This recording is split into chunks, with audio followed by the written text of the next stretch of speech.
Mənim gözəl balacam, söz verdin 5 alacam. Oğlan isə tərsinə, hazır değildi dərsinə. Mahnı züm edir, məktəbə tərəf gedir. Buz çıxır qarşısına, diqqətlə baxır ona.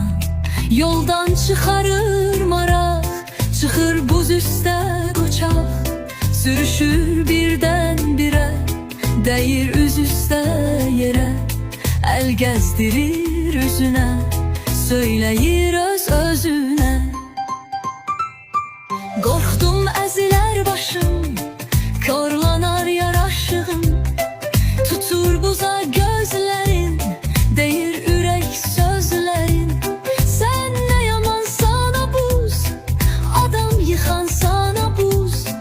Az qalıb ömrün sənin, yaz gələr artar gəmin. Əriyib suya dönərsən, axıb çaya gedərsən. Deyinir gedə-gedə, üzün tutur məktəbə. Beləcə bu şikayət yaradır bir hekayət. Çevrilir buz şeirinə, gəlir çıxır